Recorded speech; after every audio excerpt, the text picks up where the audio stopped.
দক্ষিণ দিনাজপুর জেলার কুশমন্ডি ব্লকের কুশমন্ডি পঞ্চায়েত সমিতির টাঙ্গন সভাকক্ষে আগামী 26 তারিখে অনুষ্ঠিতব্য রামনবমীকে সামনে রেখে এক গুরুত্বপূর্ণ আলোচনা সভা অনুষ্ঠিত হলো। সোমবার এই বৈঠকের আয়োজন করা হয় শান্তিপূর্ণ উৎসব সম্পূর্ণ করার লক্ষ্যে। সভায় সভাপতিত্ব করেন কুশমন্ডি ব্লকের বিডিও ডক্টর নয়না দে। তিনি উৎসবকে কেন্দ্র করে প্রশাসনের বিভিন্ন প্রস্তুতির কথা তুলে ধরেন এবং সকলের সহযোগিতা কামনা করেন যাতে রামনবমী শান্তিপূর্ণ ও সুশৃঙ্খলভাবে সম্পন্ন হয়। এছাড়াও উপস্থিত ছিলেন কুশমন্ডি থানার আইসি তরুণ সাহা, যিনি নিরাপত্তা ব্যবস্থা নিয়ে বিস্তারিত আলোচনা করেন এবং আইন শৃঙ্খলা বজায় রাখতে প্রয়োজনীয় নির্দেশিকা দেন। সভায় বিশিষ্ট সমাজসেবী প্রাণবল্লভ সরকার সহ এলাকার গণমান্য ব্যক্তিরা উপস্থিত ছিলেন। সকলের সম্মিলিত উদ্যোগে উৎসবকে সুন্দরভাবে পরিচালনার ব্যাপারে গুরুত্বারোপ করা হয়। আলোচনা সভায় উৎসব চলাকালে নিরাপত্তা, যানবাহন নিয়ন্ত্রণ, ভিড় সামলানো এবং সার্বিক শৃঙ্খলা বজায় রাখার বিষয়ে বিস্তারিত পরিকল্পনা গ্রহণ করা হয়। রামনবমীর উৎসবটা যেন ভালোভাবে হয়, এই শান্তি শৃঙ্খলা রক্ষার্থে সবাই মিলে আমরা এলাম। এখানে বিভিন্ন পলিটিক্যাল পার্টির লোকজন, তারপরে রামনবমীর কমিটির মেম্বার, তারা সবাই এসছে। বিডিও সাহেব, আইসি সাহেব ছিলেন, সরকারি কর্মচারী তারাও ছিলেন, আমরাও ছিলাম।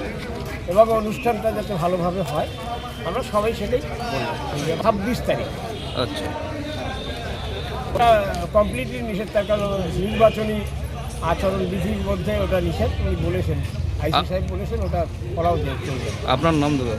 আমার নাম প্রাণবল্লভ সরকার। ধন্যবাদ।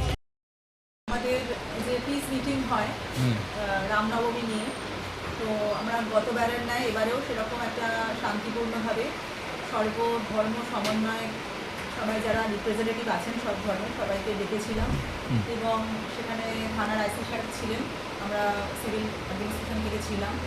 সবার সাথে সমস্ত ধর্মের সমাজ সাথে বসে আমরা আলোচনা করলাম যাতে এবারে রামনবমীটা শান্তিপূর্ণভাবে আগের বছরের মতোই শান্তিপূর্ণভাবে পালন হয় কুশমন্ডি ব্লকে।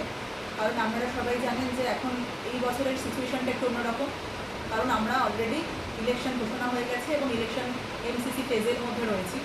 তো যাতে আমাদের কোনো রকম মডেল কোড অফ কন্ডাক্ট, যেটা ইলেকশন কমিশন অফ ইন্ডিয়া থেকে আছে, সেগুলো ভায়োলেশন না হয়, সেইটা দেখে রামনবমীর সমস্ত যা রিচুয়ালস আছে যাতে পালন করা যায়, সেই নিয়ে থানা থেকে আইসি সাহেব তার ল অ্যান্ড অর্ডার রিলেটেড বক্তব্য দিয়েছেন এবং সমস্ত ধর্মের যারা উপস্থিত ছিলেন এবং যারা রামনবমী পালন করেন তারাও তাদের বক্তব্য জানালেন এবং তারা সবাই সর্বসম্মতিক্রমে আমাদের কাছে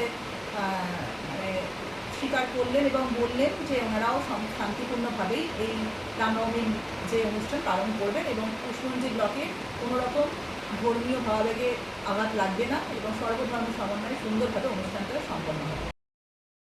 কুশমন্ডি থেকে দিলদার আলীর রিপোর্ট, কুলিক নিউজ।